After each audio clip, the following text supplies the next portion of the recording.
Mary, are you sure about this? My best friend, Lucy, asked as we sat in my small but cozy living room. The walls were lined with bookshelves, a testament to my love for fantasy and writing.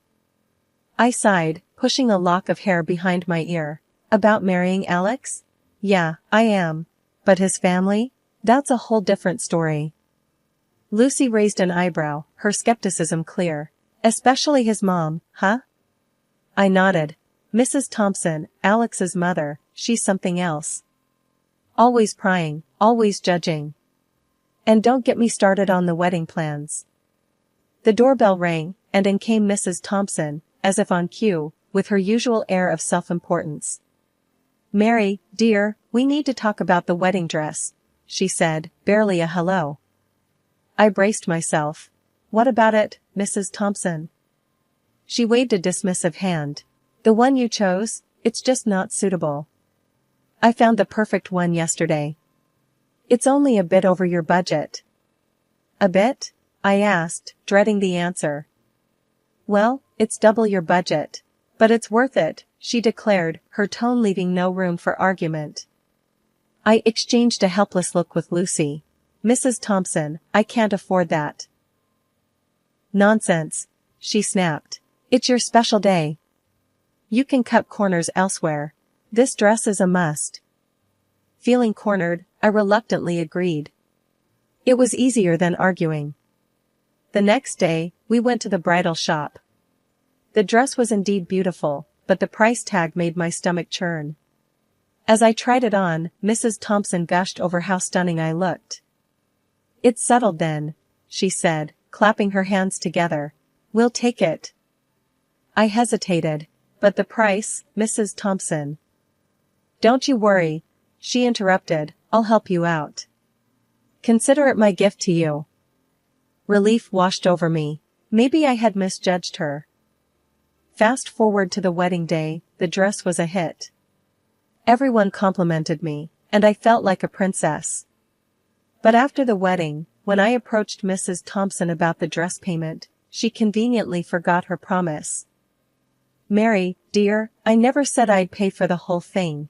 I said I'd help. You know, with the choosing. I was flabbergasted. But you said. She waved me off. You must have misunderstood. Anyway, it's done now. No use crying over spilt milk.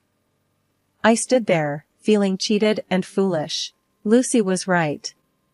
I should have been more careful.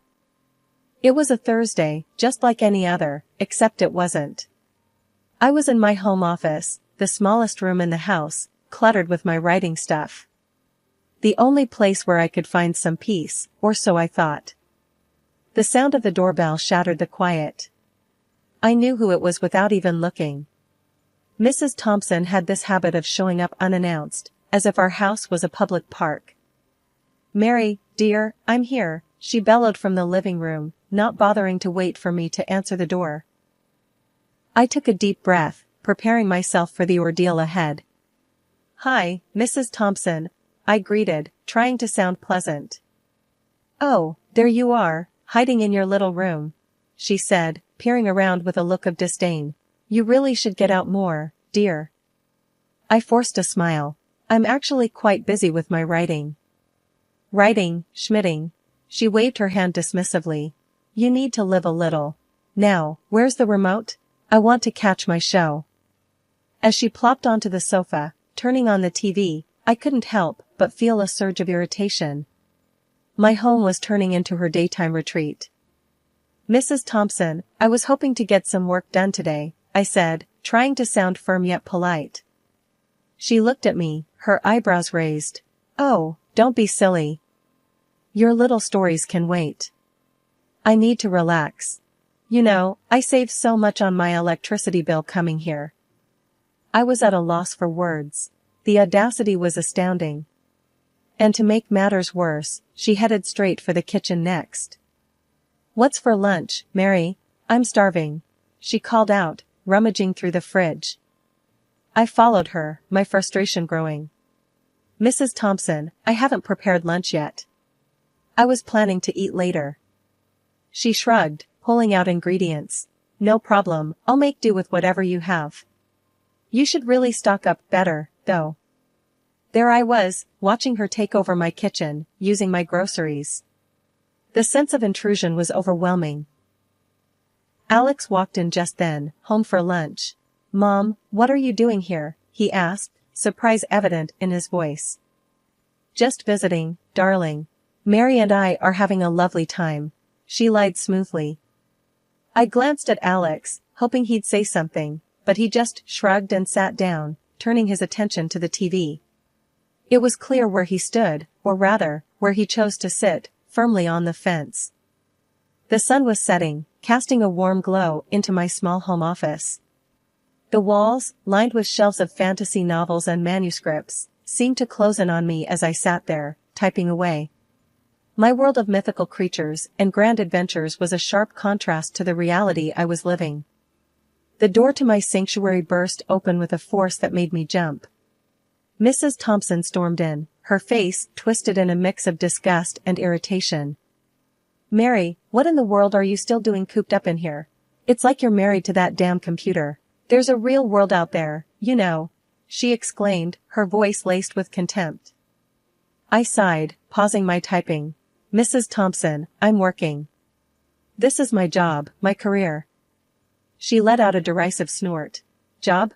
You call sitting on your behind all day, making up fairy tales, a job? That's the biggest load of rubbish I've ever heard." I tried to keep my voice steady. "Writing is a legitimate profession.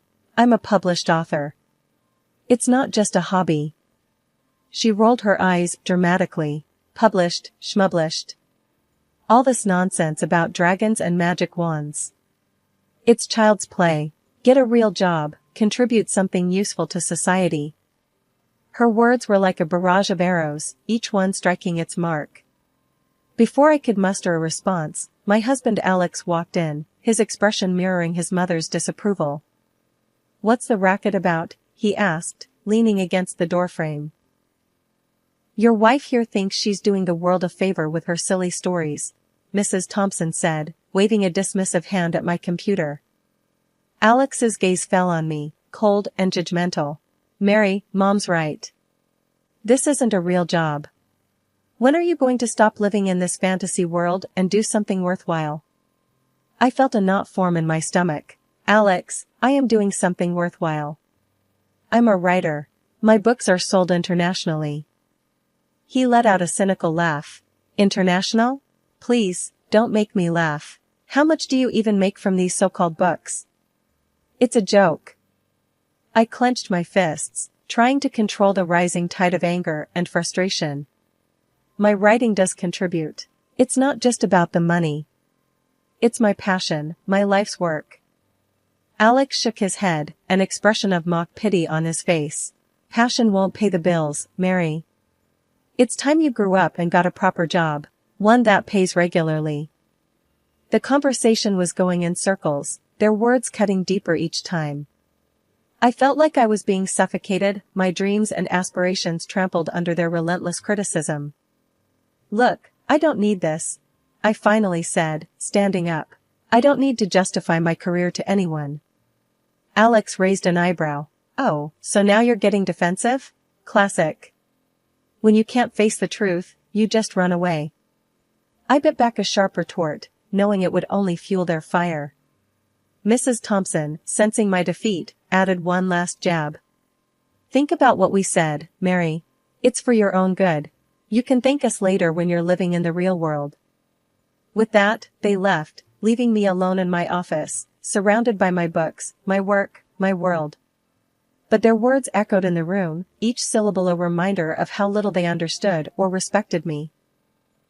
I wondered how much longer I could endure this environment, where my aspirations were nothing but a source of ridicule.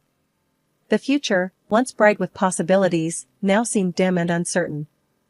It was a typical Saturday morning, the kind that usually promised relaxation and peace.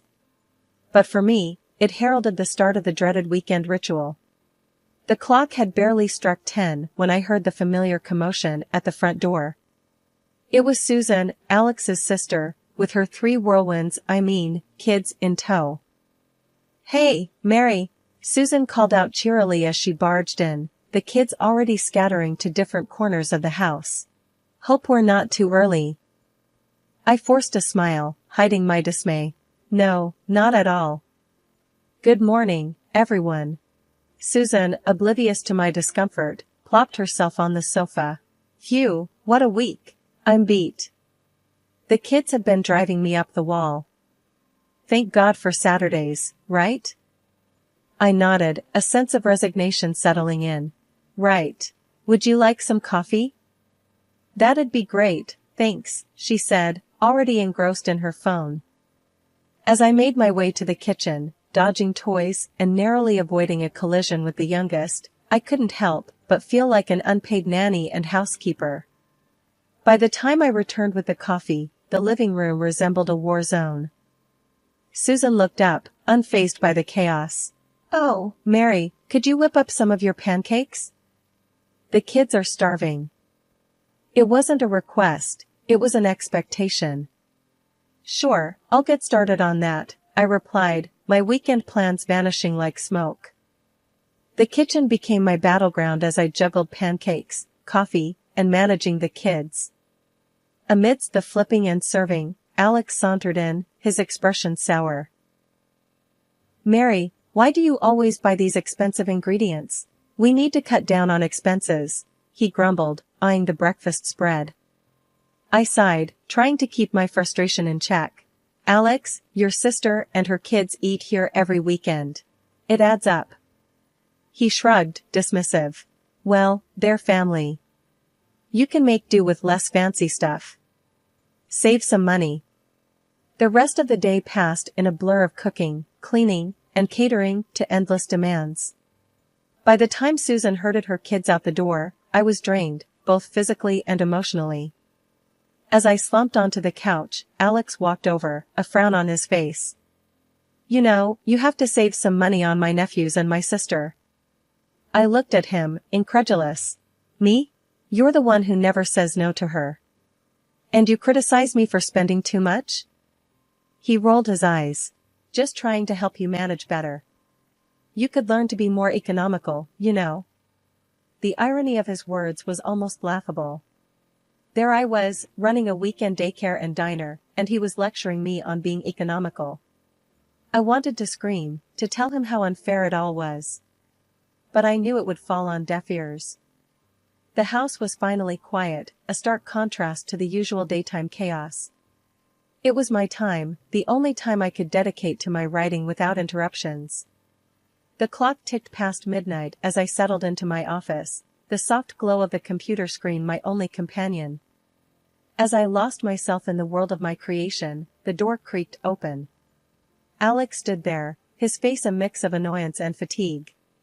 Mary, are you seriously still up? You know how much this will spike our electricity bill? I exhaled slowly, trying to keep my cool. It's the only time I have, Alex. You know how hectic it gets during the day. He leaned against the doorframe, his expression hardening. Hectic? You mean, taking care of your family? That's what you're supposed to do, Mary. And this night owl routine, it's not helping. Think about the bills, for once. I couldn't believe what I was hearing. The bills? Really, Alex? That's your concern right now? Not the fact that I'm sacrificing my sleep, my health, to pursue my career? He rolled his eyes. Career? You mean this little hobby of yours? Come on, Mary. Be realistic. You need to get your priorities straight. I felt a surge of frustration. This hobby of mine is important to me, Alex.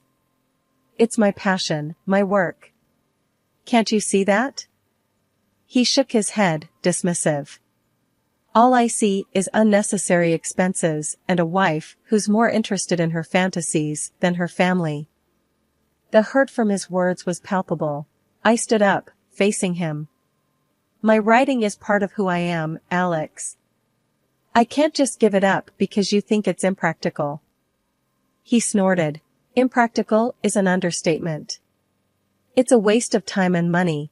You could be doing something more productive, you know. I felt a lump in my throat, the words stinging like a physical blow. I am being productive, in my own way. Why can't you understand that? Alex shrugged, a cold, indifferent gesture. Maybe I would, if it actually brought in some real money. Until then, it's just a nuisance. With that, he turned and left, leaving me alone in the dimly lit room. The words on the screen blurred as tears pricked my eyes. I was struggling to keep my dream alive, and the person who was supposed to support me the most just didn't get it. The kitchen was stifling, the air thick with tension. I was stirring the pot when Alex came in, his mother, Mrs. Thompson, trailing behind him like a shadow.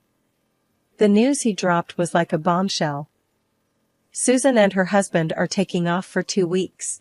They need us to watch the kids, Alex announced, a note of finality in his voice. I froze, spoon in hand. 2 weeks? That's a huge ask, Alex. Mrs. Thompson chimed in immediately, her tone sharp. It's family, Mary. You can't say no to family. I could feel the frustration building up. But my writing, I have deadlines. I can't be a full-time babysitter. Alex scoffed, his voice dripping with sarcasm. You're writing? Come on, Mary. It's not like you're penning the next bestseller. Family comes first. I turned to Mrs. Thompson, seeking some support. Maybe the kids could stay with you? She recoiled as if I'd suggested something outrageous. Me? Look after 3 young ones at my age? Absolutely not. I've done my time raising kids. Desperate, I grasped at another solution. What about hiring a nanny then? Just for those 2 weeks. Both of them looked at me as if I'd grown a second head. A nanny? Mrs. Thompson spat out the word. Why waste money on that when you're already here? Alex nodded in agreement. Exactly. We're not made of money, Mary. You need to be sensible about this. I was incredulous. Sensible? You're asking me to give up 2 weeks of my life, my work, for free, and I'm the one who needs to be sensible? Alex's face hardened. It's not a negotiation, Mary. This is what families do for each other. You're part of this family, or have you forgotten? I felt a surge of anger. No, Alex, I haven't forgotten. But it seems like you've forgotten that I have a life and commitments of my own. Mrs. Thompson snorted. Commitments? To those fanciful scribblings of yours? Don't be so dramatic. It's just 2 weeks of babysitting. Feeling cornered, I raised my voice. It's not just babysitting. It's my time, my career. Why can't either of you understand that? Alex's expression turned cold. Because, Mary, in the real world, people don't get to live in their fantasy land. They make sacrifices. They do what's necessary for family. I was shaking with frustration. And what about what's necessary for me? Don't my dreams and aspirations matter to you at all? He leaned in, his voice a low threat. If you don't do this, Mary, it's over. I'll file for divorce. Is that what you want? I recoiled, his words hitting me like a physical blow. The threat of divorce hung in the air, a brutal ultimatum. The day the kids were supposed to arrive felt like the calm before the storm. I watched from the window as Susan's car pulled up. Out tumbled her 3 little ones, each more energetic than the last. Mrs. Thompson, playing the doting grandmother, welcomed them with open arms. The scene was almost comical, a perfect setup for what I had planned. Mary, darling, could you help with the kids? Mrs. Thompson called out, her voice saccharine sweet. I plastered a smile on my face, hiding my brewing plan. Of course, I'll be right there. As I walked into the living room, the chaos was already unfolding. The kids were running around, and Mrs. Thompson looked like she was barely holding it together. Finally, Mary, I thought you'd never come, she snapped, her kind facade slipping. Alex walked in, his expression a mix of annoyance and relief. Mary, make sure they don't wreck the place. I'm going to be in my office. I nodded, my heart racing with anticipation. Actually, I need to go out for a bit. I'll be back soon. Alex's face twisted into a scowl. Go out? Now? Are you kidding me, Mary? You can't leave us with all this. I shrugged, feigning nonchalance. It's just for a bit, Alex. I need to buy some groceries. You'll manage, won't you? Mrs. Thompson glared at me. You're being completely irresponsible, Mary. This is not the time for your little shopping trips. Ignoring her, I grabbed my purse. I won't be long.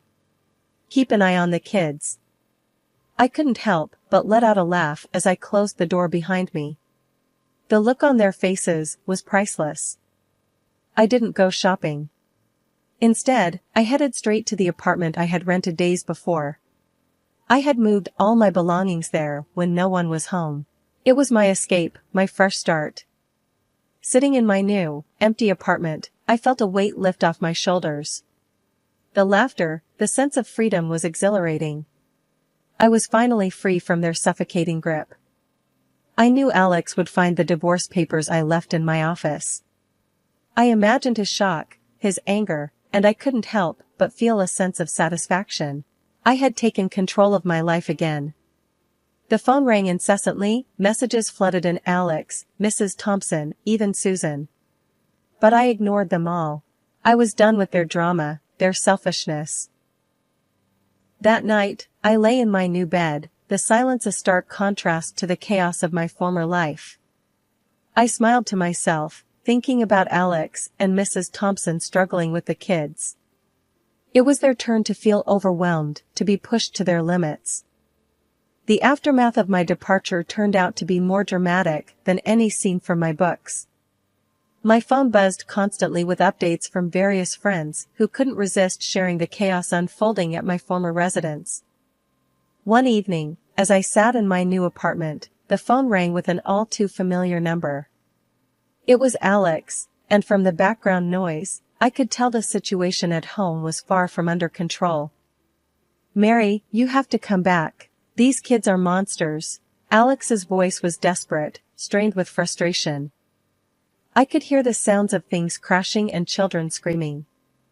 A smirk crept onto my face. Really, Alex? Sounds like you're having a fun time. This isn't funny, Mary. My mom is losing her mind, and I can't handle this alone, he pleaded. I leaned back, enjoying the sweet taste of retribution. Well, Alex, you should have thought about that before. I'm not your nanny or your maid. There was a pause, and then he said, I'm sorry, okay? I should have listened to you, respected your work. Please, just come back. The apology, so rare from Alex, didn't stir any sympathy in me. Sorry doesn't fix everything, Alex. I told you what would happen. I'm done being taken for granted. I hung up, cutting off his protests. The satisfaction was short-lived, though, replaced by a sense of peace and freedom. A few days later, I met up with Lucy for coffee. So, I heard Mrs. Thompson called Susan, demanding she come back early to take her kids, Lucy said, a mischievous glint in her eyes. I laughed, sipping my coffee. Yeah, Susan refused. Said she needed the break. Can you imagine the showdown at that house? Lucy chuckled. And your book? It's a hit, Mary. Everyone's talking about it. I smiled, feeling a sense of achievement wash over me. I put everything into it. It's my best work yet. Lucy leaned in, lowering her voice. The main villain, she's a lot like your mother-in-law, isn't she? I raised an eyebrow, a playful smirk on my lips. Is she? I hadn't noticed. As I walked back to my apartment, I thought about the journey I had been on. Leaving Alex and his controlling family was the best decision I had ever made. I was finally living for myself, my dreams. My latest book was just the start. The villain, reminiscent of Mrs. Thompson, was a hit with the readers. My friends saw the resemblance immediately, but for me, it was more than that. It was a cathartic release, a way to close a painful chapter of my life.